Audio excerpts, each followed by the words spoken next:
Hello everyone, welcome to the weekly updates. आज हम बात करेंगे 5 जून से लेके 11 जून तक जो भी न्यूज़पेपर में इंपॉर्टेंट न्यूज़ थी, जो कि हमारे प्रीलिम्स के लिए इंपॉर्टेंट हो सकती हैं एंड उनसे एसोसिएटेड कैसे तरह के क्वेश्चंस आ सकते हैं, मैं भी वो भी आपको एक्सप्लेन करूंगी। एंड अलॉन्ग विद दैट किस सब्जेक्ट में वो फॉल करते हैं। कुछ न्यूज़ होती हैं जो for example environment and geography दोनों में आती है, तो मैं दोनों के कॉन्टेक्स्ट के हिसाब से आपको वो भी समझा दूंगी। बात करते हैं इंटरनेशनल रिलेशन की, तो इंडिया एंड जर्मनी ने सबमरीन डील के बारे में बात करी है दोबारा।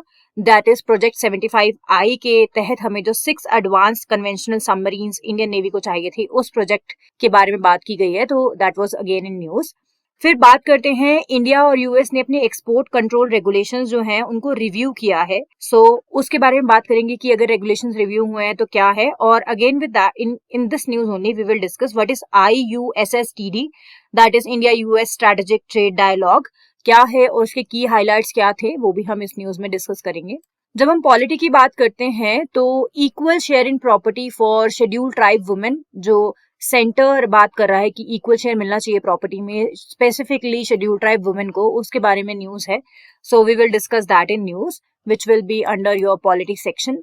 देन इकोनॉमी की बात करें तो रिटेल इन्फ्लेशन अगेन न्यूज में है, तो रिटेल इन्फ्लेशन के बारे में समझेंगे, रिटेल इन्फ्लेशन क्या है और स्पेसिफिकली वो न्यूज क्या है, या रिटेल इन्फ्लेशन क्यों वापस डिस्कस किया जा रहा है। एंड आरबीआई ने अपने जो रेट्स है वो होल्ड किया है, उन्होंने बोला है कि प्राइस स्टेबिलिटी मेंटेन करने के लिए रेट्स को होल्ड करेंगे वो।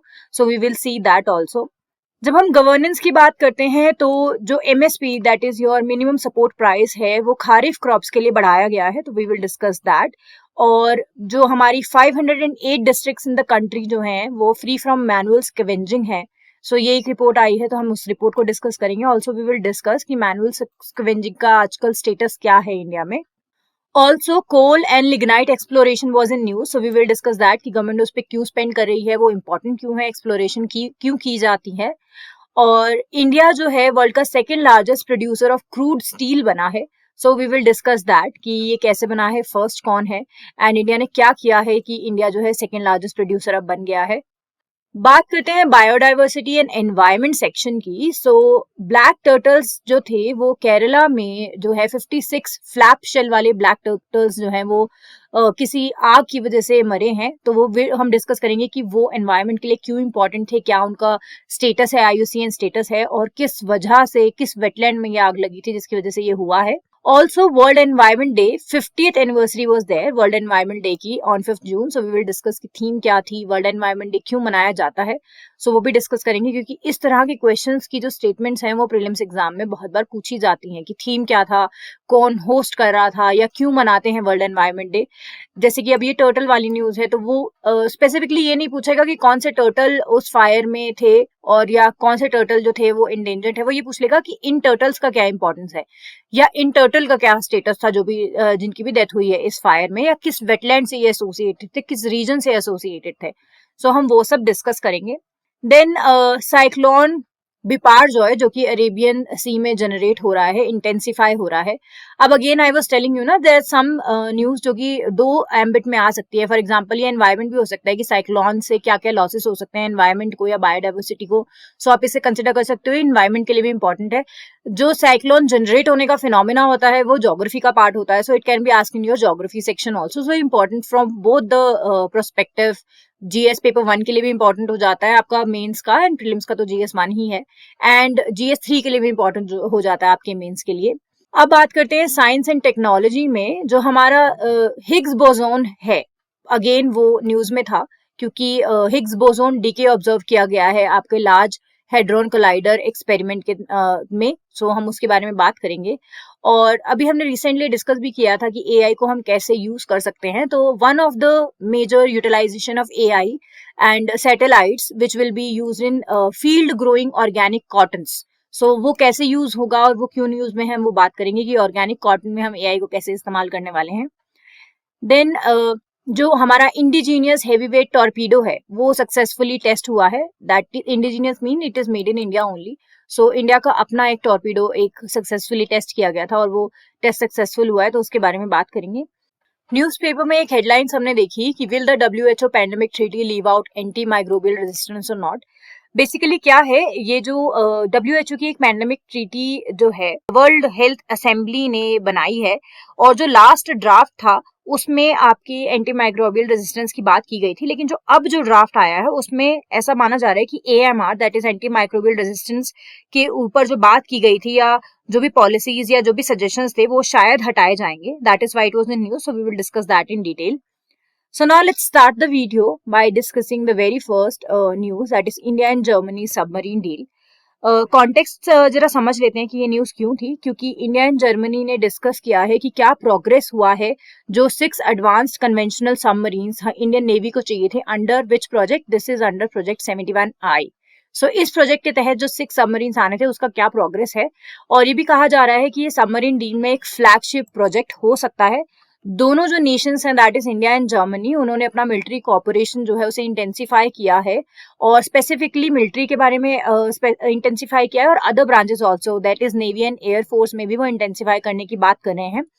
एंड 2015 के बाद ये जर्मन डिफेंस मिनिस्टर की इंडिया में फर्स्ट विजिट थी, जिस 4-day विजिट थी ये, जिस विजिट में हमने प्रोग्रेस क्या है प्रोजेक्ट 71I में वो डिस्कस किया है. सो ये समझ लेते हैं कि प्रोजेक्ट 71I है क्या. पहले प्रोजेक्ट 71I से पहले एक प्रोजेक्ट 75 था जो कि इंडियन गवर्नमेंट का इनिशिएटिव था in collaboration with other foreign manufacturers. और क्या बनाना चाहते थे वो? एडवांस सबमरीन बनाना चाहते थे इंडियन नेवी के लिए प्रोजेक्ट 75 में. फिर प्रोजेक्ट 75I आया जिसमें जो कि it is listed as the phase 1 of Indian Navy's 30-year indigenous submarine construction plan, जो कि 1999 में cabinet committee on security CSS ने अप्रूव किया था. सो जो प्रोजेक्ट 71I है वो फर्स्ट फेज है आपका, जो 30 years का indigenous submarine construction plan India ने बनाया है, which was started 1999. You should remember that.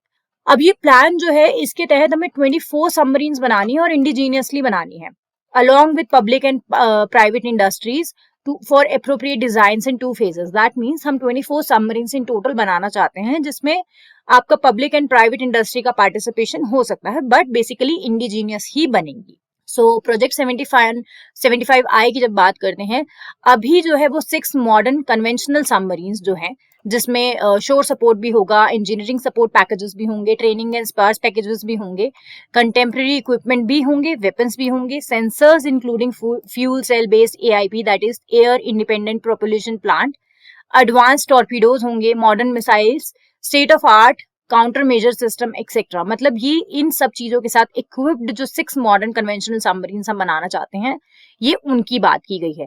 सो आपको ये ना की फीचर्स पता होने चाहिए कि इन सबमरीन्स में क्या क्या होगा. क्वेश्चन कई बार ऐसा भी आ सकता है कि ये सबमरीन यूज किए जाएंगे किस मिसाइल के लिए या किस टॉर्पीडो के लिए. फॉर एग्जाम्पल अगर आपको पता ही नहीं है कि उसमें टॉर्पीडो इंस्टॉल हो सकते हैं या नहीं हो सकते तो आप वहाँ क्वेश्चन का आंसर गलत मार्क करेंगे. सो स्पेसिफिकेशंस किसी भी सबमरीन की या किसी भी नया जो सैटेलाइट है या नया इंस्ट्रूमेंट है या टेक्नोलॉजी जो है हमारी नेवी, आर्मी और एयरफोर्स डेवलप करें उसका पता रहना चाहिए किस प्रोजेक्ट के तहत हो रहा है, किस रीजन से किया जा रहा है. फॉर एग्जाम्पल मैं आपको सिग्निफिकेंस समझाती हूँ कि इस प्रोजेक्ट का सिग्निफिकेंस क्या है. First of all core submarine and ship building industry, क्योंकि इंडिजीनियस है तो इंडिया की इंडस्ट्रीज को ये सपोर्ट करेगा और ये एक मेक इन इंडिया का लार्जेस्ट सच प्रोजेक्ट है जो कि फैसिलिटेट कर रहा है आपका faster and more significant absorption of technology. क्योंकि हम फॉरेन कंट्री से कोलैबोरेट तो कर ही रहे हैं तो टेक्नोलॉजी तो लेंगे हम उनसे. सो इंडिया दूसरों की टेक्नोलॉजी लेके कैसे अपना इकोसिस्टम, इंडस्ट्रियल इकोसिस्टम को बेटर कर रहा है, कैसे इंडिजीनियस सबमरीन्स बना रहा है, उसमें बहुत ज्यादा बेनिफिशियल है. सो इससे क्या होगा, एक तो हम सेल्फ रिलायंट हो जाएंगे, हम अपने सबमरीन्स खुद बना सकते हैं, हमारी डिपेंडेंसी ऑन इम्पोर्ट्स रिड्यूस होगा. दैट मीन्स हम इंडिजीनियसली जो इक्विपमेंट्स हमें बनाने होते हैं और बाहर से जो सप्लाई आती थी उस पर हम डिपेंडेंस कम दिखाएंगे तो हम लोग सेल्फ रिलायंट बनेंगे. That is India will become self reliant. And also manufacturing sector के लिए बहुत ज्यादा फायदा है. स्पेशली बात करते हैं जब हम MSME की, that is marginal small medium enterprises की, वो एक इंडस्ट्रियल इकोसिस्टम जब हम डेवलप करते हैं तो MSME सेक्टर भी जो है एसोसिएटेड होता है. कैसे एसोसिएटेड होता है? स्मॉल स्पेयर पार्ट्स हैं, सिस्टम है, इक्विपमेंट्स हैं जो सबमरीन से रिलेटेड है, वो सब अब इंडिया में बनेंगे तो MSME सेक्टर को भी सपोर्ट होगा. तो हमारी industry, allied industries and specifically जो core submarine and ship building industry है, दोनों को सपोर्ट होगा. So that is why this indigenously making process is very very important.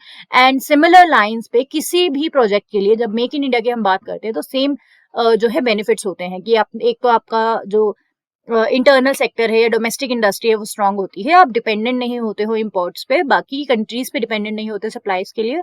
सो ये दो कोर रीजंस होते हैं या इंपॉर्टेंस होती है किसी भी मेक इन इंडिया प्रोजेक्ट की जब हम बात करते हैं। आगे बढ़ते हैं, बात करते हैं इंडिया यूएस ने रिव्यू किया है जो हमारा export control regulations. So India and US have placed to streamline their export control regimes for critical technologies at an inaugural India US strategic trade dialogue. So ये जो IUSSD जो मैंने आपको बताया था, इसके इनॉग्रल सेरेमनी में जो क्रिटिकल टेक्नोलॉजी से रिलेटेड एक्सपोर्ट कंट्रोल है उसके बारे में इन लोगों ने बात किया कि हम उससे स्ट्रीमलाइन करेंगे। अब ये IUSSTD होता क्या है, ये फोकस करता है बोथ गवर्नमेंट्स कैसे फैसिलिटेट करा सकते हैं development and trade off technologies, जैसे सेमीकंडक्टर्स हो गए, space, telecom, quantum, AI, defence, biotech, other related technologies है, उसमें कैसे गवर्नमेंट फैसिलिटेट करा सकता है बोथ आपका डेवलपमेंट भी और ट्रेड ऑफ टेक्नोलॉजीज भी। सो दोनों साइड्स को रिव्यू किया जाता है और बायलैटरल एक्सपोर्ट को कंट्रोल करने के लिए जो रेगुलेशंस है वो उसके ऑब्जेक्टिव से कि कैसे बिल्डिंग होगा, कैसे डाइवर्सिफाई करेंगे हम सप्लाई चेन को, ये सब बातें करी गई हैं जो क्रिटिकल टेक्नोलॉजीज है उससे एसोसिएटेड। अब हम बात कर लेते हैं India US strategic trade dialogue की। पर्टिकुलरली ये होता क्या है, एक मैकेनिज्म है, की मैकेनिज्म है कि कैसे हम फॉरवर्ड ले जाएंगे strategic technology and trade collaborations को। इंडिया और यूएस के जो इनिशिएटिव्स हैं particularly on critical and emerging technologies, जिसे आप ICET भी कहते हो, उनके रिगार्डिंग ये जो मैकेनिज्म है वो है ये India US strategic trade dialogue. अब जो आपका ICET होता है, it was conceived as initiative which will be spearheaded by National Security Council. Okay, so it is headed by your NSC of two countries, okay, India as well as your US, to expand partnership in critical and emerging technologies। मतलब basically क्या काम करेगा कि partnership expansion पे work करेगा critical and emerging technology से related. And दो जो प्रोमिनेंट एम है ICET के, वो है पहला तो एलिवेट करना है और एक्सपैंड करना है स्ट्रैटेजिक टेक्नोलॉजी पार्टनरशिप को। दूसरा जो डिफेंस इंडस्ट्रियल कॉर्पोरेशन है इंडिया एंड US में, उसको एलिवेट एंड एक्सपैंड करना है। ठीक है, सो ये ICET के आपके एम्स हैं। अब बात करते हैं बेसिकली जो रिव्यू किया गया है कि एक्सपोर्ट कंट्रोल रेगुलेशन से, तो उससे निकला क्या है, उसका कंक्लूजन क्या आया हमारे रिव्यू करने के लिए। सो दोनों साइड्स ने एग्री किया है कि हम मल्टीलेटरल एक्सपोर्ट कंट्रोल रिजीम्स जो हैं उनके ऊपर कैसे कॉपरेशन बढ़ा सकते हैं उसको रिव्यू करेंगे। वो सारे वेज जिससे कि डेवलपमेंट और ट्रेड ऑफ टेक्नोलॉजी को फैसिलिटेट किया जा सकता है बेटर वेज में, जो इंडस्ट्रीज मैंने अभी आपको बताया, semiconductor, space, telecom, quantum, AI, defence, biotech and others, इनके लिए वो रिव्यू करेंगे कैसे बेस्ट वेज निकाले जा सकते हैं।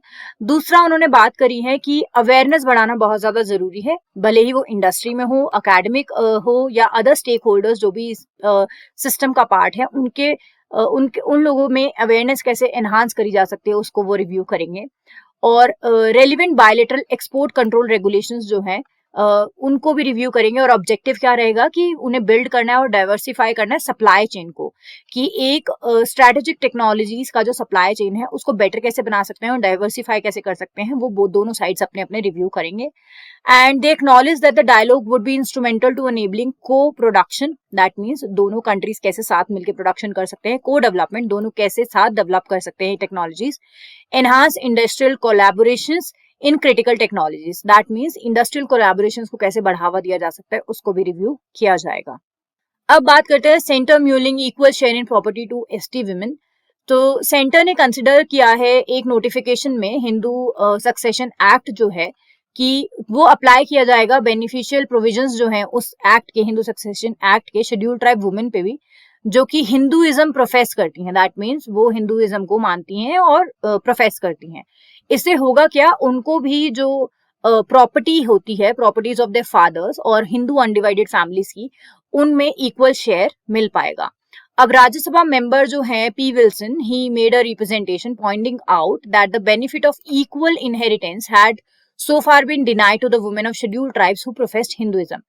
बेसिकली इसकी बात पहले इसलिए हो रही है क्योंकि हिंदू सक्सेशन एक्ट में इससे रिलेटेड प्रोविजंस हैं, बट ट्राइबल वुमेन के लिए, शेड्यूल्ड ट्राइबल वुमेन के लिए जो हिंदुइज्म प्रोफेस करती हैं, उन्हें एक्सक्लूड किया गया था इससे। उनको ये प्रॉपर्टी जो थी फादर्स की या अनडिवाइडेड हिंदू फैमिलीज जो होती हैं उसमें प्रॉपर्टी का राइट नहीं था। दैट मीन्स उनकी जो इनहेरिटेड प्रॉपर्टी होती है उसमें इक्वल शेयर नहीं मिलता था, तो उसके रिगार्डिंग है। अब डिस्प्यूटेड प्रोविजन क्या है, सेक्शन 2 का सेकेंड क्लॉज जो है एक्ट का, हिंदू सक्सेशन एक्ट का, उसमें एक्सक्लूड किया गया है आपकी शेड्यूल ट्राइब वुमेन को, जिसकी वजह से क्या होता है, वो इक्वल राइट नहीं मिलता है टू इनहेरिट देयर फादर्स और हिंदू अनडिवाइडेड फैमिलीज की property. So this is the section, you should remember that it is section 2 sub clause 2 of Hindu succession act, जिस पे बेसिकली ये न्यूज है। ओके, अब इम्पॉर्टेंट केस लॉ क्या है related to this, Kamala Neti versus special land acquisition officers and others करके एक आपका केस है, जिसमें सुप्रीम कोर्ट ने डायरेक्ट किया था सेंटर को कि वो कंसिडर करे amendment to withdraw the exemption under the Hindu succession act so far as the applicability of this provision to schedule tribe women was concern. So इस केस में सुप्रीम कोर्ट ने सेंटर को कहा था कि आप जो हिंदू सक्सेशन एक्ट है उसमें अमेंडमेंट लाइए, और ये जो आपका प्रोविजन है वो शेड्यूल ट्राइब वुमेन के लिए भी होना चाहिए, दैट मीन्स उन्हें भी प्रॉपर्टी का इक्वल राइट होना चाहिए। अब थोड़ा सा समझते हैं कि हिंदू सक्सेशन एक्ट ऑफ 1956 क्या है। This is an act relating to succession and inheritance of property. Basically property किसी को बाद में जाके डिवॉल्व कितने लोगों में होगी, किसको मिलेगी, और किसका लीगली राइट होता है प्रॉपर्टी ऑफ फादर पे या हिंदू अनडिवाइडेड फैमिली में, उसको ये एड्रेस करता है act. And it lays down a comprehensive and uniform system that incorporates both succession and inheritance. Succession के केस में क्या होगा, इनहेरिटेंस के केस में क्या होगा, बहुत ही कॉम्प्रिहेंसिव एंड यूनिफॉर्म सिस्टम इस एक्ट में दिया गया है। And this act also deals with interstate और अनविल्ड, जैसे कि हम बोलते हैं कि कोई इंसान है वो अपनी विल बना के गया है, बट कुछ केसेस में ऐसा होता है कि विल नहीं होती है, तो उस केसेस में सक्सेशन कैसे होगा वो भी इस एक्ट में दिया हुआ है। This act combines all the aspects of your Hindu succession and brings them into one single ambit. इसी एक्ट के तहत सारा का जो हिंदू सक्सेशन है वो रेगुलेट होता है। And it was amended in 2005 and women was also recognised as they have the right in the property after this amendment, that is 2005 amendment. अब ये जो लॉ है हिंदू सक्सेशन एक्ट, ये एंसेस्ट्रल प्रॉपर्टी पे भी लागू होता है। इंटरस्टेट सक्सेशन, जैसे मैंने आपको बताया, जहां विल नहीं होती है पर्सनल प्रॉपर्टी के लिए, वहां भी लागू होता है। So this is basically law जिसके तहत आपकी प्रॉपर्टी डिवाइड होती है, बी इट इनहेरिटेंस का केस हो या सक्सेशन का केस हो। सो उसके एम्बिट में अब शेड्यूल ट्राइब वुमेन जो है उन्हें भी लाने की जो सुप्रीम कोर्ट ने डायरेक्ट किया है सेंटर को, इसीलिए ये जो एक्ट है वापस न्यूज में है। अब बात करते हैं इकोनॉमिक्स की जो न्यूज थी इन न्यूज़पेपर्स, रिटेल इन्फ्लेशन से related. Retail inflation likely to be eased in your May. So basically मई के महीने में रिटेल इन्फ्लेशन का क्या स्टेटस रहा है उसके रिगार्डिंग ये न्यूज है। सो इकोनॉमिस्ट ने एस्टिमेट किया है जो कंज्यूमर इन्फ्लेशन है वो थोड़ा ईज आउट हुआ है लास्ट मंथ, दैट इज मई में। और ये क्यों हुआ होगा उसका एक रीजन बताया जा रहा है कि मॉडरेशन इन फूड प्राइसेस है।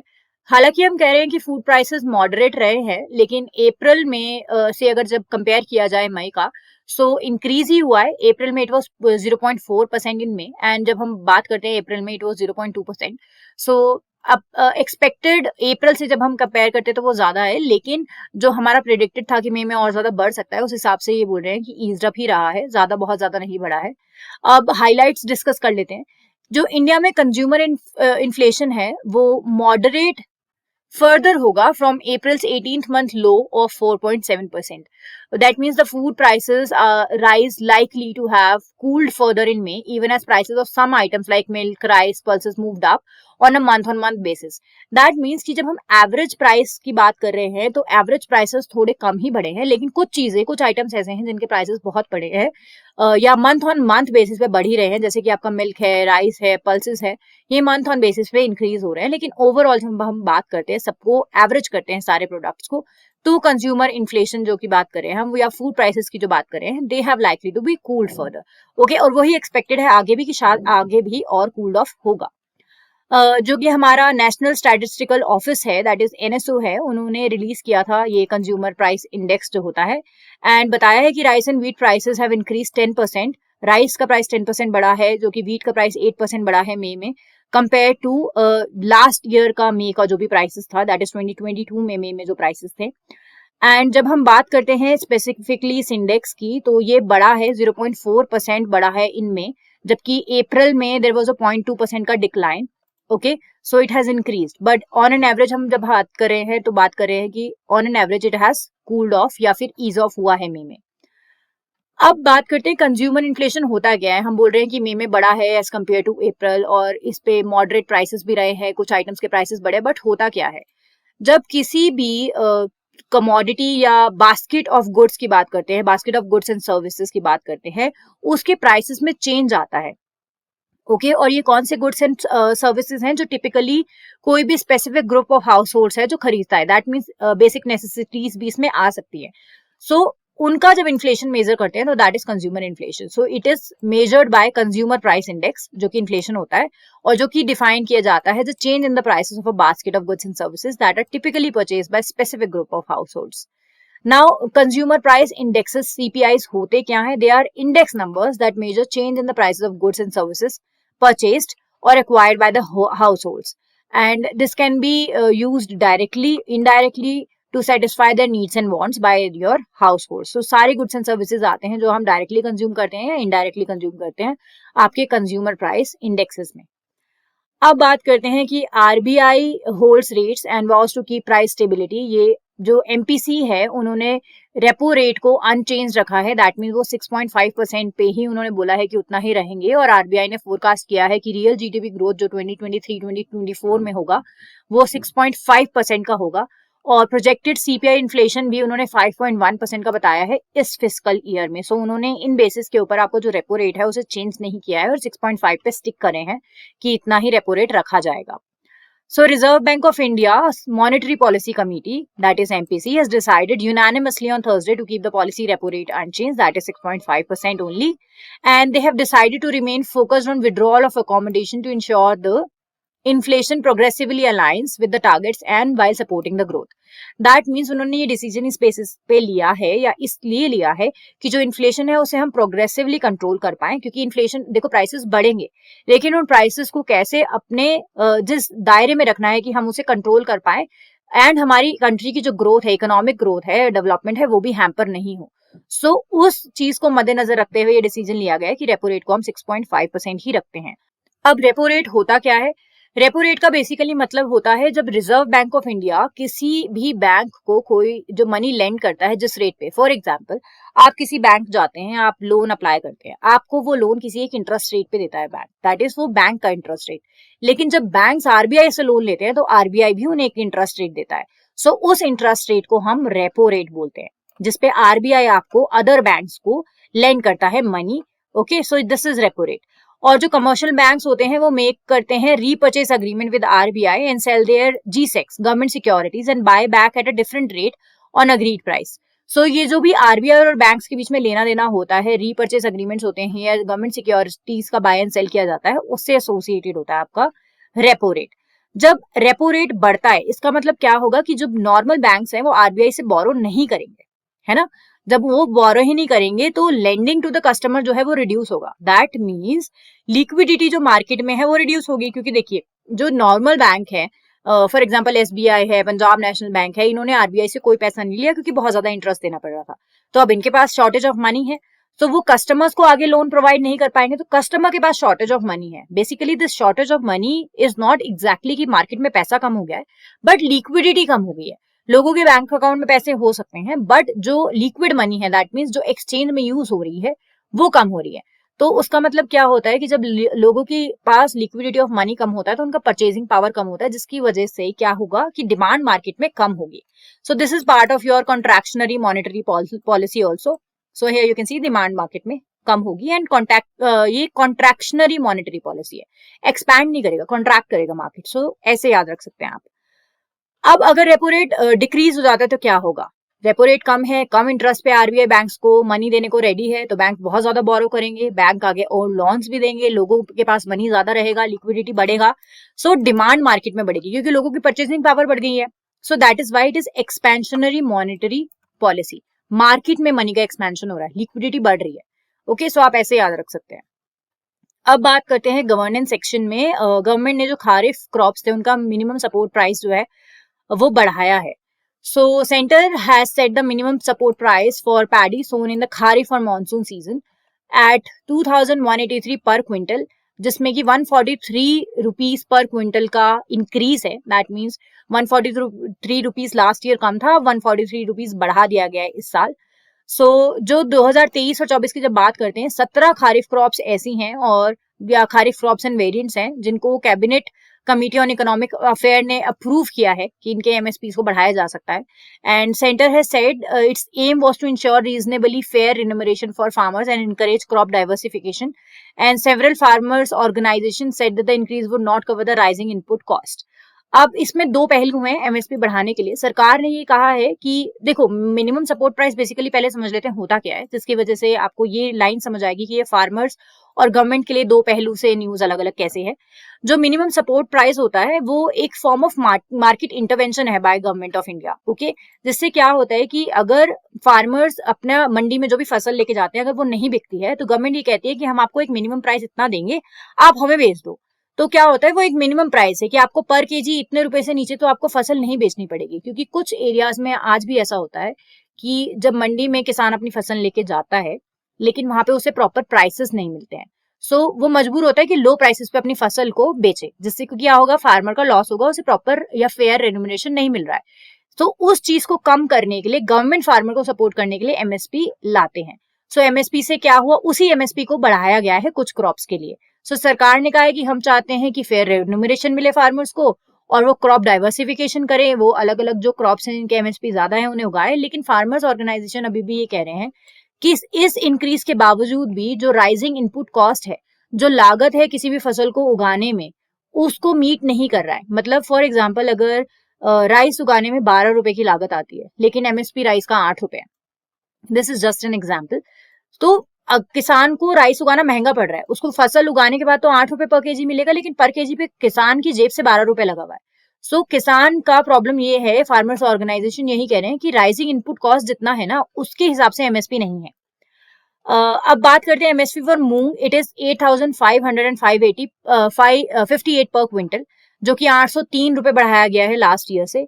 एंड तुर या अरहर दाल की बात करें तो 58% बढ़ाया गया। 58% of the cost of production जो होती है उसका 58% part is your MSP for तुर दाल, दैट इज 7,000 पर क्विंटल। दैट मीन्स कि अगर उसमें 100 रुपए लग रहे हैं कॉस्ट ऑफ प्रोडक्शन में तुर दाल के, लेकिन सिर्फ 58 रुपीज उसको वापस मिल रहे हैं एज एमएसपी। यही फार्मर्स बोल रहे हैं कि कॉस्ट ऑफ प्रोडक्शन से भी एमएसपी कम है। इस प्रॉब्लम को एड्रेस करना बहुत ज्यादा जरूरी है। मैं आपको एमएसपी समझा चुकी हूँ कि क्या है। एंड अब बात करते हैं खारिफ क्रॉप्स। अब जैसे कई बार पेपर में क्या होता है कि आपको पता है कि खारिफ क्रॉप के एमएसपी बढ़ाए गए हैं, तो आपसे ये नहीं पूछेगा कि खारिफ क्रॉप कौन से थे या लास्ट ईयर उसका प्राइस क्या था, इस साल उसका प्राइस क्या हो गया। हाँ, ये जरूर पूछ लेगा एसोसिएटेड प्रॉब्लम्स क्या है, कि फार्मर्स ऑर्गेनाइजेशन ने ये कहा है कि हमारा जो बेसिक प्राइसेस है या इनपुट कॉस्ट है उससे भी कम है। या ये पूछ लेगा कि खारिफ क्रॉप्स जो होते हैं कौन से सीजन में होती हैं, इंडिया में कौन कौन सी होती हैं, किस एरियाज में होती हैं, या किन क्रॉप्स, जो 17 क्रॉप्स की बात करेंगे उनमें से कौन सी 17 क्रॉप्स थी। थोड़ा सा खारिफ क्रॉप के बारे में समझ लेते हैं। बेसिकली ये रेनी सीजन में जून टू सितंबर उगाए जाते हैं इंडिया में। इसमें आपका पैडी आता है, मेज आता है, millets, pulses, oil seeds, cotton and sugar cane, ये some of the kharif crops हैं।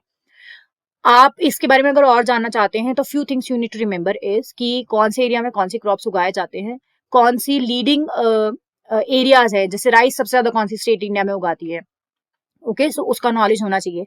दूसरा, क्लाइमेटिक कंडीशंस आपको पता होने चाहिए कि किस क्रॉप के क्या है, राबी की क्या है, जैद की क्या है, खारिफ क्रॉप के क्या है। ये आपको सीजन्स पता होने चाहिए, इनके क्लाइमेटिक कंडीशंस पता होने चाहिए, और उनसे एसोसिएटेड प्रॉब्लम्स क्या आती हैं किसानों को जनरली, वो भी आपको पता होना चाहिए। क्योंकि यूपीएससी बिल्कुल ही न्यूज़पेपर में से न्यूज नहीं पूछ लेता है, उसके एम्बिट के आसपास जितना भी डेटा आप ले सकते हो या कोर सब्जेक्ट नॉलेज आपकी हो सकती है उसके अराउंड भी क्वेश्चंस आ सकते हैं। अब बात करते हैं अपनी मैनुअल स्कैवेंजिंग की, जो कि न्यूज़पेपर्स में था। 508 डिस्ट्रिक्ट्स कंट्री में बोला गया है कि मैनुअल स्कैवेंजिंग फ्री हो गई है। ये एक रिसेंटली पार्लियामेंट के सेशन में बताया गया था कि मैनुअल स्कैवेंजिंग से जो डेथ्स हैं, अब वो that means manual scavenging basically होता क्या है, जो hazardous cleaning of sewers and septic tanks करते हैं, जो पहले लोग ही करते थे। अभी भी बहुत सारा प्रोपोर्शन ऐसा है, दो टेक्नोलॉजी अप्लाई किया गया है इंडिया में, लेकिन अभी भी बहुत सारे ह्यूमन ही करते हैं, तो वो ह्यूमन रिसोर्सेज यूटिलाइजेशन ही हो रहा है वहां पे। लेकिन इससे होने वाली जो डेथ है उन्हें कम हुआ है, वो नंबर पहले बहुत ज्यादा था, अब कम हुए हैं। इसीलिए ये जो है पार्लियामेंट सेशन में एक रिपोर्ट या बोल सकते हैं आप एक डेटा दिया गया था। बेसिकली पहले क्या होता था कि बजट में अलग से एलोकेशन किया जाता था मनी का फॉर मैनुअल स्कैवेंजिंग, लेकिन अब इसे मर्ज कर दिया गया है नमस्ते स्कीम के, जो कि मैं समझाऊंगी आपको कि कौन सी स्कीम है, क्या करती है उसके साथ। तो एक सेपरेट एलोकेशन ऑफ बजट अब नहीं दिया जाएगा मैनुअल स्कैवेंजिंग के लिए। ओके, थोड़े से की हाइलाइट्स पे फोकस करते हैं कि न्यूज़पेपर्स में बेसिकली था क्या। जो union social justice and empowerment ministry है हमारी, एम्पावरमेंट एंड सोशल जस्टिस से एसोसिएटेड जो मिनिस्ट्री है, उन्होंने कहा है 508 डिस्ट्रिक्ट आउट ऑफ 766 जो कि कंट्री में है हमारे, वो उनमें मैनुअल स्कैवेंजिंग फ्री है। वो दैट मीन्स अब मैनुअल स्कैवेंजिंग नहीं होती है। And this data was revealed by this ministry only in a booklet. Okay, एक प्रॉपर डेटा बुकलेट आई थी जिसमें सारा डेटा दिया हुआ है, आप रेफर कर सकते हैं if you want more data on this news also. So पहले क्या होता था, according to the scheme for rehabilitation of manual scavengers 58,000 identify किए गए थे sewer workers which have been given a one time cash pay out of 40,000 each. Okay, so it means कि जो हमने 58,000 सीवर वर्कर्स जो थे आइडेंटिफाई किए थे, उन्हें 40,000 ईच कैश दिया गया था, और 22,000 उन्हीं में से 22,000 जो थे उन्हें स्किल ट्रेनिंग प्रोग्राम्स में डाला गया था। सब्सिडीज एंड लोन्स भी अवेलेबल करवाए गए थे ताकि वो अपने ओन बिजनेस सेट कर पाए। दैट मीन्स उन्हें मैनुअल स्कैवेंजिंग ना करनी पड़े और उसके अलावा वो कुछ और काम कर पाए, उसके लिए गवर्नमेंट ने काम किया था। And the scheme for rehabilitation of manual scavengers has now been merged with your Namaste scheme for 100% mechanization of sewer work. That means जो पहले human resource utilization होता था, अब मशीन से कराया जाएगा। So उसके लिए रिगार्डिंग ये नमस्ते जो स्कीम है वो 100% मैकेनाइजेशन पे फोकस करती है। सो यूनियन बजट 2023-2024 में 100 करोड़ ऑफ एलोकेशन हुआ था, अमाउंट का एलोकेशन इस स्कीम में, दैट इज नमस्ते स्कीम में। एंड अलग से कोई एलोकेशन नहीं किया गया था रिहेबिलिटेशन स्कीम के तहत कि सीवर या मैनुअल स्कैवेंजिंग के जो वर्कर्स हैं उनके लिए रिहेबिलिटेशन के लिए अलग से कुछ अमाउंट नहीं दिया गया था। मैनुअल स्कैवेंजिंग होता क्या है? It is a dehumanizing practice that involves the manual cleaning and handling of human extract from dry sewer, septic tanks, railway lines, etc. Basically, it likes that the brooming work, or we can say it was done by humans. Human resource utilization was there, and now we are focusing कि उसे properly हम machine से ही करा पाए, humans को ये काम ना करना पड़े, because it is considered as dehumanizing practice. अब इंडिया ने बैन किया है प्रैक्टिस जो है ह्यूमंस, जो मैनुअल स्कैवेंजिंग की जो हम बात करते हैं उसे बैन किया है under the prohibition of employment as manual scavengers and their rehabilitation act 2013, that is PEMSR। आप पढ़ना चाहते हैं तो इस एक्ट के बारे में और पढ़ सकते हैं। कई बार हो सकता है प्रीलिम्स में आपसे कोई प्रोविजन पूछ ले, पर्टिकुलरली ऐसा पूछ ले कि इस एक्ट के तहत क्या क्या प्रोविजंस हैं जिससे बेनिफिट होता है मैनुअल स्कैवेंजर्स को, सो पूछ सकता है। और अगर इस एक्ट को फॉलो नहीं करते हैं तो क्या रेगुलेशंस है या लिमिटेशंस है, क्या पनिशमेंट्स है या पेनल्टीज हैं, वो भी इंपॉर्टेंट है। थोड़ा सा बात करते हैं what is this Namaste scheme. It is national action for mechanized sanitization ecosystem, this is the full form. It was launched in 2022 by central government as a central sector scheme, and ministry associated is Ministry of Housing and Urban Affairs, and along with that social justice and empowerment ministry is there। और ये चाहते हैं कि हम eradicate करें unsafe sewer and septic tank cleaning practices, इसीलिए बात कर रहे हैं मैकेनाइजेशन की। ऑब्जेक्टिव्स पे आ जाते हैं, zero fatalities in sanitization work in India, कोई भी इंसान मरना नहीं चाहिए सैनिटाइजेशन वर्क के तहत या करते समय इंडिया में, एक ये वन ऑफ द गोल्स है या एम्स है। All sanitization work is perform by your skilled workers only, unskilled labour जो है हम इसमें यूटिलाइज नहीं करेंगे क्योंकि उनको नॉलेज नहीं है या अवेयरनेस नहीं है। जैसे कि सेप्टिक टैंक्स क्लीनिंग में one of the dangerous thing क्या होता है कि उसमें हजारियस गैसेस होती हैं। जब कोई भी इंसान सेप्टिक टैंक या सीवर में उतरता है टू क्लीन दैट थिंग, वो उनके लिए सांस लेने के लिए बहुत ज्यादा दिक्कत होती है और जो आपकी लंग्स रिलेटेड प्रॉब्लम्स होती हैं बहुत ज्यादा होती हैं। या स्किन डिजीजेस बहुत ज्यादा होते हैं मैनुअल स्कैवेंजर्स को। इसीलिए बात की गई स्किल्ड वर्कर्स की कि आपको पता रहे आप किस खतरे का काम कर रहे हैं, क्या आपको प्रिकॉशंस लेनी है अगर आपको कैसा कॉन्सिक्वेंसेस फेस करने होते हैं, इसीलिए स्किल्ड वर्कर्स की बात की जा रही है। थर्ड एम जो है, no sanitization works come in direct contact with human faecal matter, that means proper आपको जो कि जैसे कि बात करते हैं हम, कॉस्ट्यूम होना चाहिए प्रॉपर आपके गियर्स होने चाहिए to protect you, so that आपका डायरेक्ट कॉन्टैक्ट नहीं है हजारियस मटेरियल के साथ। ये अदर ऑब्जेक्टिव है, that mean these are the 3 key objectives. Okay, So now let's move further and talk about coal and lignite exploration. जो cabinet committee on economics affairs, जिसे हम CCEE कहते हैं, उन्होंने अप्रूव किया है कि हम कंटिन्यू करेंगे central sector scheme for exploration of coal and lignite, and estimated outlay है 2,980 करोड़ का 2021 से 22 से लेके 25 से 26 तक का टोटल जो है 5 years प्रोग्राम हम बोल सकते हैं, उसका आउटले है ये approximately 3,000 crore.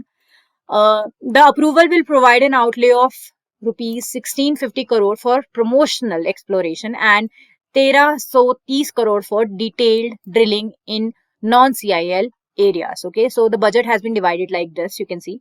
1300 kilometer area will be covered under regional exploration and approximately 650 square kilometer area will be covered under detailed exploration. सो दो चीजों में डिवाइड किया गया है, एक रीजनल एक्सप्लोरेशन है जिसे हम प्रमोशनल भी बोल रहे हैं, और दूसरा जो है डिटेल्ड एक्सप्लोरेशन है. बजट भी दोनों में अलग अलग डिवाइडेड है, एरियाज भी दोनों में अलग अलग डिवाइडेड है, आपको ये याद रखना है. अब कोल एंड लिग्नाइट की एक्सप्लोरेशन हम कर ही क्यों रहे हैं, क्यों रिक्वायरमेंट है? क्योंकि it is required to prove and estimate coal resources available in the country which helps in preparing detailed project report to start coal mining. अब ये जो कोल एंड लिग्नाइट की एक्सप्लोरेशन है, इससे हमें बेसिकली पता ही चलेगा कोल माइनिंग करनी कहाँ चाहिए, जो भी डिटेल प्रोजेक्ट है कहाँ कहाँ हो सकती है, कहाँ कहाँ से हम बेटर कोल एंड लिग्नाइट निकाल सकते हैं माइनिंग के बाद, वो उसके लिए बहुत ज्यादा इंपॉर्टेंट है एक्सप्लोरेशन. अब बात करते हैं जो coal and lignite exploration scheme है उसका एम क्या है. एक्सप्लोर करना है, एस्टिमेट करना है कि कोल रिसोर्सेज कितने हैं इंडिया के पास, फिर फैसिलिटेट करवाना है preparation of detailed project report for coal mining. For example हमें पता लग गया मेघालय में इतना कोल रिजर्व है, बट उसकी माइनिंग होगी कैसे, हम निकालेंगे कैसे, सो वो प्रिपरेशन करना भी इस प्रोग्राम का पार्ट है. इस स्कीम के अंदर जो exploration of coal and lignite है वो दो ब्रॉड स्टेजेस में कंसिडर किया जाएगा. जैसे कि मैंने बताया, एक है रीजनल या प्रमोशनल एक्सप्लोरेशन, दूसरा है detailed exploration in known Coal India Limited blocks, जो दोनों में डिवाइडेड है. As I told you, budget also, the areas also, so you should remember about these two areas. अब बात करते हैं क्रूड स्टील की. इंडिया वर्ल्ड का सेकंड लार्जेस्ट प्रोड्यूसर बना है क्रूड स्टील का. So India has currently rank second with the production of 133.596 million ton, and it surpassed Japan in 2018, and China remains the global leader in crude steel production. So first आ गया आपका China, second is your India, और Japan से आगे India already 2018 में निकल गया था. अब बात करते हैं इनिशिएटिव्स क्या हैं हमारे स्टील इंडस्ट्री में ऑलरेडी जो इंडिया ने लिए हैं. स्टील स्क्रैप रिसाइकलिंग पॉलिसी है हमारे पास, जिससे हम प्रमोट करते हैं scientific processing and recycling of ferrous scrap, ferrous material जिसमें इन्वॉल्व होता है. फिर हमारे पास नेशनल स्टील पॉलिसी 2017 है, जिसके टारगेट्स हैं कि total crude steel capacity 300 MTPA, that is metric ton per annum, हमें पहुंचाना है, and total crude steel demand या प्रोडक्शन को 255 MTPA बाय 2030-31 हमें पहुंचाना है. दैट मीन्स हमें डिमांड भी बढ़ानी है और हमारी steel capacity, crude steel capacity जो है प्रोडक्शन की, वो भी बढ़ानी है. अब जो है, जो पॉलिसी है वो प्रेफरेंस किसको देता है, domestically manufactured iron and steel products को देता है. अगेन बात आती है कि इंडिया की इंडस्ट्री बेटर होगी अगर हम domestically manufactured iron and steel को प्रेफरेंस देंगे. प्रोडक्शन लिंक इंसेंटिव्स भी हैं for domestic production of specially your steel, that was approved in your 2021. सो अगर डोमेस्टिकली आप प्रोड्यूस करते हैं, डोमेस्टिक प्रोडक्शन को एनहांस करते हैं, तो आपको प्रोडक्शन लिंक इंसेंटिव्स भी हैं, मतलब आप जितना प्रोड्यूस करेंगे उस हिसाब से आपको गवर्नमेंट इंसेंटिव्स भी देती है. अब आ जाते हैं बायोडाइवर्सिटी एंड एनवायरनमेंट सेक्शन पे, जो कि black turtles, 56 flap shell black turtles were found dead. तो 56 turtles were burnt to death after a fire broke out on 5 acres of wetland in Payanki, that is in your Kasargod in Kerala, and this was on this Sunday. Now let's see, पहले तो map में ये जगह कहाँ है, क्योंकि जब भी कोई एनवायरमेंट रिलेटेड न्यूज होती है तो उसमें आपको ये याद रखना है कि किस स्पीशीज की बात हो रही है, वो स्पीशीज कैसे इंपॉर्टेंट है, या वो स्पीशीज से रिलेटेड जो भी इंसिडेंट या एक्सीडेंट हुआ है वो कहाँ हुआ है, किस वेटलैंड में, वाइल्ड लाइफ सेंचुरी में, या किस एरिया में हुआ है. सो बेसिकली ये केरला में हुआ है, and you can see on India's map Kerala is here, and Kerala में भी ये है Kasaragod district, that is the northern tip of the Kerala. वहां है ये डिस्ट्रिक्ट जहाँ पे वेटलैंड में आग लगने की वजह से हमारे जो फ्लैप शेल ब्लैक टर्टल्स हैं वो मारे गए हैं. So 22 Indian flap shell turtles and 34 black turtles, out total becomes 56. They come under Schedule 1 and Schedule 2 of your Wildlife Protection Act. They were burnt to death. That means Schedule 1, Schedule 2 में आते हैं, मतलब protected category में आते हैं, इसीलिए important है ये. A case has been registered under section 9 of wildlife protection act की, क्योंकि देखिए अगर ऐसी जगह पे कोई ऐसी स्पीशीज रह रही है जो कि आपके शेड्यूल 1-2 में आती है, तो वहां पे एहतियात क्यों नहीं बरती गई, ये आग कैसे लगी वेटलैंड में, क्यों लगी, उस लिए ये केस रजिस्टर किया गया है। थोड़ा सा फ्लैपशेल टर्टल्स के बारे में पढ़ लेते हैं, ये है क्या। जो इंडिया के फ्लैपशेल टर्टल्स होते हैं ये फ्रेश वाटर स्पीशीज होती है टर्टल की, और बहुत सारी स्टेट्स में मिलते हैं, ऐसे नहीं है कि सिर्फ केरला में मिलते हैं, बहुत सारी स्टेट्स में मिलते हैं। और इनका नाम जो फ्लैप शेल्ड रखा गया है, the flap shelled name stems from the presence of femoral flaps located on the plastron. अब ऐसे वर्बली मैं आपको बता दूं तो इमेजिन करना थोड़ा मुश्किल हो जाता है, तो इट्स बेटर जब भी आप किसी स्पीशीज के बारे में पढ़ रहे हो तो स्पेसिफिकली उसकी फोटो दिमाग में रखो कि वो कैसा दिखता है। तो कई बार ऐसा होता है कि कोई स्टेटमेंट जो होती है ना वो आपको पिक्टोरियल मेमोरी से भी हेल्प हो जाती है। So let's see Indian flapshell turtle दिखता कैसे है। So basically this is your Indian flapshell turtle, ये ऐसा दिखता है, इसीलिए इसका नाम इसके शेल की शेप की वजह से रखा गया है। ओके, सो आगे बढ़ते हैं। It is relatively small soft shell turtle with a carapace length of up to 350 millimetre. That means वो टोटल लेंथ की जो बात करें टर्टल की वो 350 मिलीमीटर्स ही होता है, इतना छोटा सा टर्टल होता है ये। And where they live in shallow quiet and often stagnant waters of rivers, streams, marshes, ponds, lakes, irrigation canals and tanks. ऐसी जगहों पे ये मिल सकते हैं, मतलब शेलो और क्वाइट स्टैग्नेंट वाटर होना चाहिए, वैसी जगहों पे आपको फ्लैप शेल टर्टल्स मिलते हैं। बात करते हैं कंजर्वेशन स्टेटस की, जो कि IUCN के हिसाब से, रेड लिस्ट के हिसाब से जो कंजर्वेशन स्टेटस है वो वल्नरेबल है।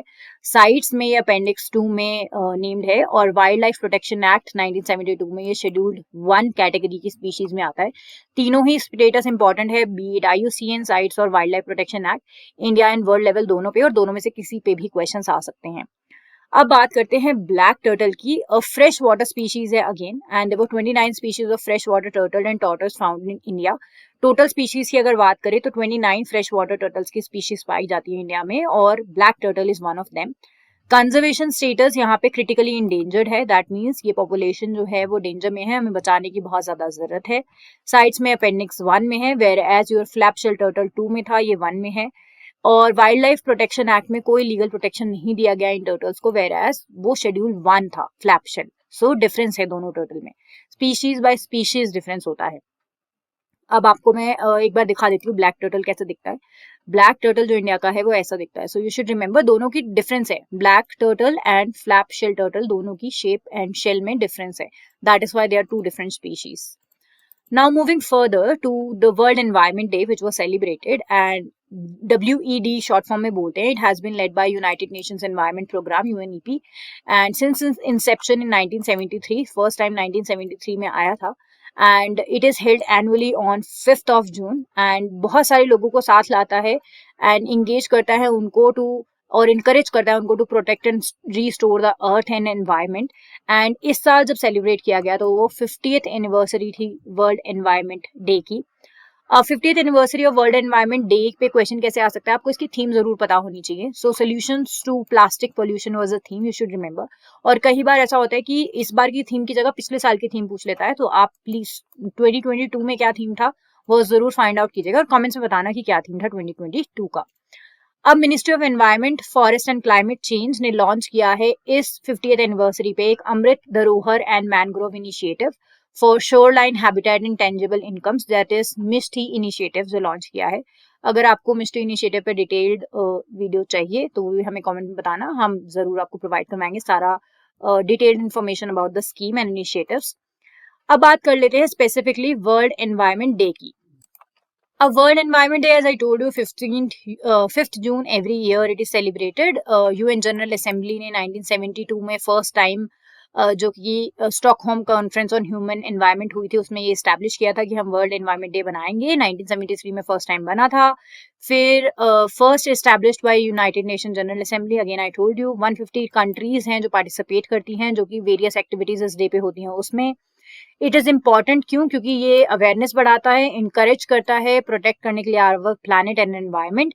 And in 1974 the first world environment day was held with the theme only one earth. Okay, so it was first time it was held in 1974, और first वाले की जो theme थी that is first world environment day की theme only one earth थी, आप ये याद रखना। एंड 1992 में फर्स्ट टाइम इस्टेब्लिश किया गया था और 1993 में यूनाइटेड नेशन एनवायरनमेंट प्रोग्राम के तहत इसका इंसेप्शन हुआ था फर्स्ट, लेकिन सेलिब्रेट 1974 में हुआ था। तो तीनों ईयर में कंफ्यूज मत होइएगा कि कब क्या हुआ था, सो यू शुड रिमेंबर दैट। अब आ जाते हैं साइक्लोन बिपारजॉय पे, जो कि इंटेंसिफाई हो रहा है और एक सिवियर साइक्लोनिक स्टॉर्म बन सकता है एज पर आईएमडी। और हमारे जो केरला में मॉनसून आने वाला था, जो कि हम कहते हैं कि 1 जून को आता है, उसको कैसे इम्पैक्ट करेगा, सो वो देखेंगे। इसकी वजह से क्या होगा, वीक प्रोग्रेस होगी मॉनसून की towards the southern peninsula. And इसका इन्फ्लुएंस ये है कि केरला पे तो ज्यादा इम्पैक्ट नहीं होगा ऑनसेट ऑफ मानसून का, लेकिन जैसे जैसे पेनिनसुला की तरफ बढ़ेगा, सदर्न पेनिनसुला की तरफ मानसून, उस पे कैसे इफेक्ट होगा। और ये इस साल का पहला जो साइक्लोन है अरेबियन सी में वो है, इसीलिए हम इसके बारे में पढ़ रहे हैं।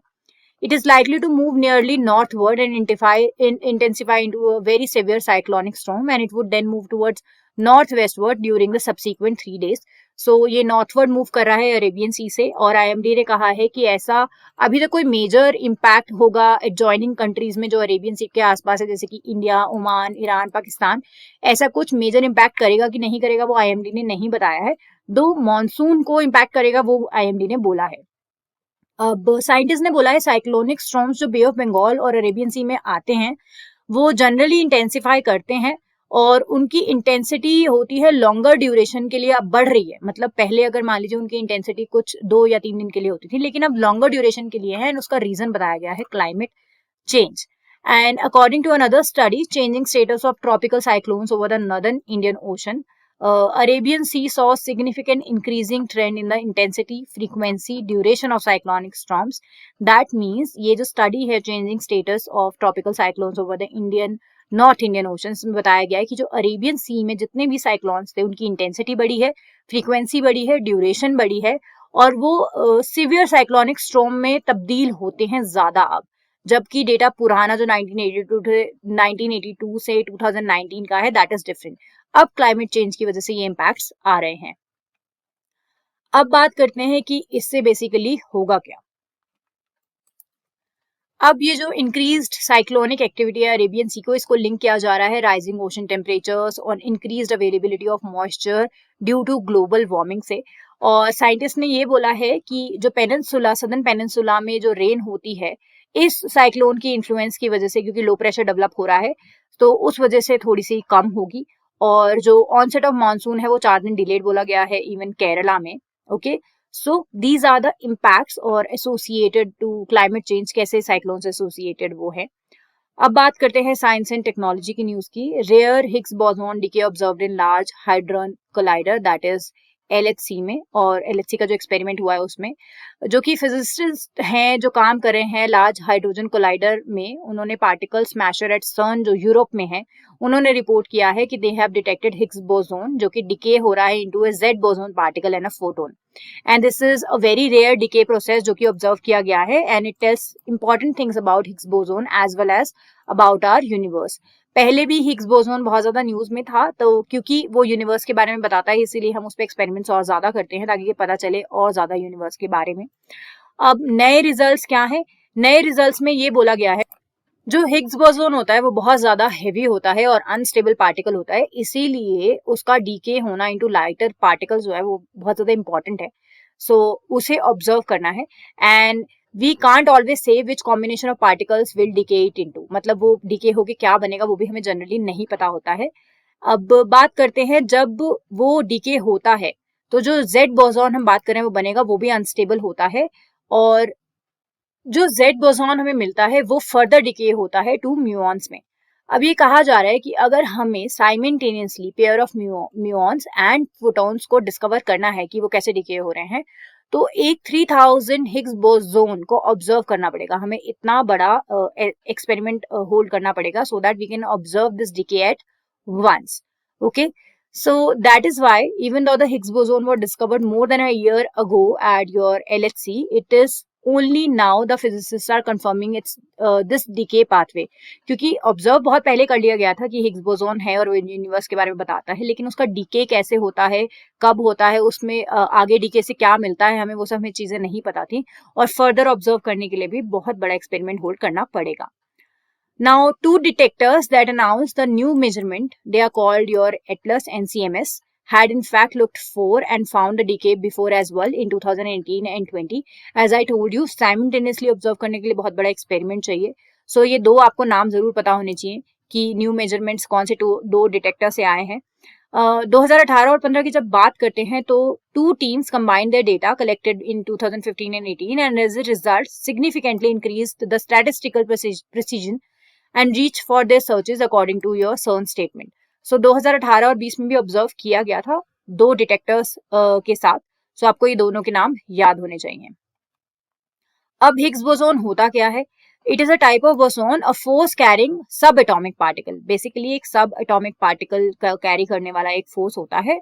एंड ये particle experiments when it moves through a energy field called Higgs field that it is believed to be present throughout the universe. So जब वो हिग्स फील्ड जो है उसे पास करता है तो बताया जाता है कि वो पूरे यूनिवर्स में प्रेजेंट है. Okay, so it is a fundamental particle जो कि हिग्स फील्ड के साथ एसोसिएटेड है, जो कि फील्ड एक ऐसी फील्ड है gives mass to the other fundamental particles such as electrons and quarks. That means अगर ये फील्ड नहीं होगी तो अदर पार्टिकल्स का मास या other particles such as electrons and quarks का मास वगैरह हमें नहीं पता चलेगा. So it is a very fundamental field और इसी फंडामेंटल फील्ड से एसोसिएटेड है आपका हिग्स बोसॉन. अब ये जो पार्टिकल है वो डिटरमाइन करता है how much it resist changing its speed और position when it encounters a force. And not all fundamental particles have same mass, इसीलिए शॉर्ट लाइफ स्पैन भी है इसका. And once it is created during the particle collision it sticks around for merely less than trillionth of billionth of a second. और more precisely अगर हम बोले तो 1.6 into 10 to the power -22 seconds के लिए स्टिक करता है. So these are some facts and basic things about your Higgs boson जो आपको पता होनी चाहिए. नेक्स्ट मूव करते हैं कि AI to help certify field growing organic cotton. अब एक सैटेलाइट इन स्पेस जो है they could be involved in determining whether your favourite cotton dress is organic और नॉट.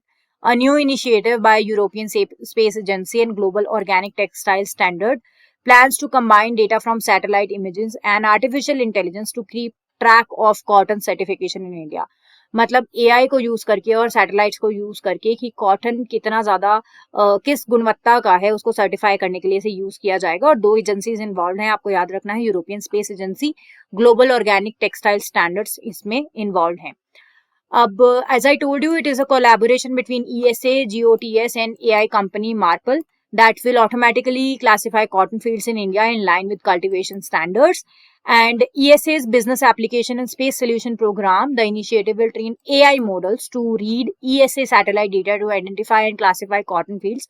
So, जो ESA के बिजनेस एप्लीकेशन हैं और स्पेस सोल्यूशन प्रोग्राम्स हैं वो AI मॉडल्स को ट्रेन करेंगे कि कैसे वो आइडेंटिफाई और क्लासिफाई करेंगे कॉटन फील्ड्स को इंडिया में. एंड इससे क्या होगा, जो प्री डिटरमाइंड स्टैंडर्ड्स हैं उनको आइडेंटिफाई किया जाएगा, उनको मेंटेन किया जाएगा और ऑर्गेनिक कल्टीवेशन को कैसे इन स्टैंडर्ड के साथ एसोसिएट करना है वो देखा जाएगा.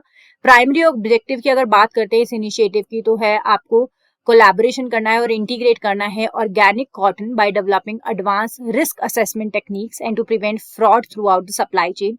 कि जो कॉटन की क्वालिटी सप्लाई होनी चाहिए, जो जिस स्टैंडर्ड की कॉटन होनी चाहिए वो सप्लाई हो रहा है कि नहीं. Now the program has already had a successful pilot run in Uzbekistan, world's topmost cotton producer in 2021. So ये ऐसा नहीं है कि इंडिया में फर्स्ट टाइम होगा, उज्बेकिस्तान में ऑलरेडी एक पायलट रन कर चुके हैं, सक्सेसफुल भी रहा है, इसीलिए इंडिया में लगा रहे हैं, ये अप्लाई होगा अब. And data from the pilot project shows 98% accuracy भी है एंड डिफरेंशिएट कर पाता है ऑर्गेनिक कॉटन कौन सी है और कन्वेंशनल कॉटन कौन सी है उसके बीच में भी. एंड डिफरेंट जो वेरियस हमारे कॉटन ग्रोइंग रीजन्स हैं इंडिया में वहाँ ये अप्लाई किया जाएगा जहाँ ऑर्गेनिक कॉटन प्रोडक्शन होती है.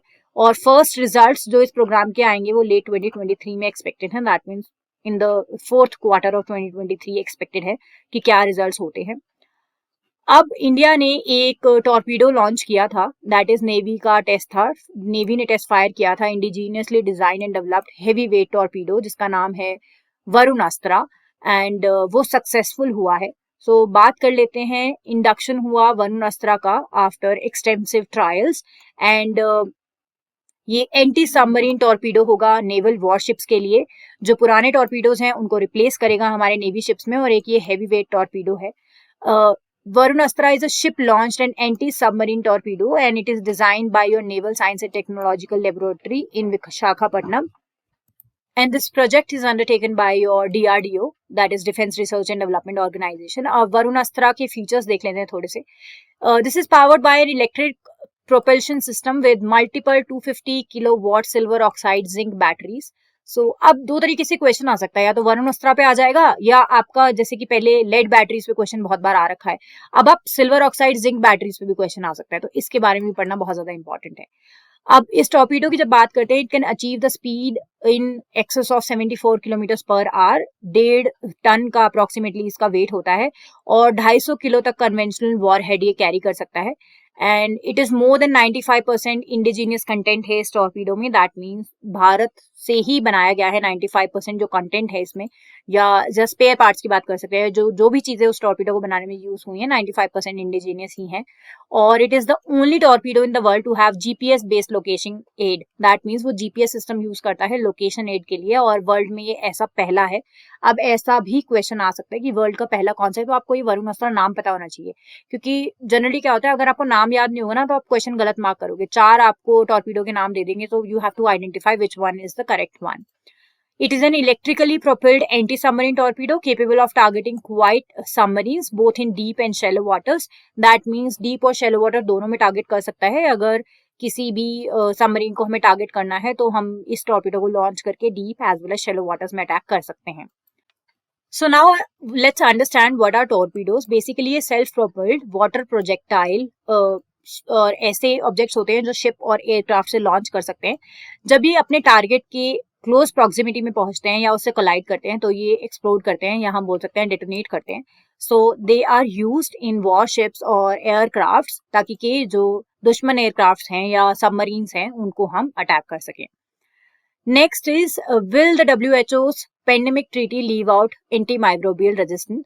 सो मई के लास्ट में एक लेटेस्ट वर्जन आया था पेंडेमिक इंस्ट्रूमेंट का, जिसे हम पेंडेमिक ट्रीटी भी बोलते हैं, by WHO, that is World Health assembly.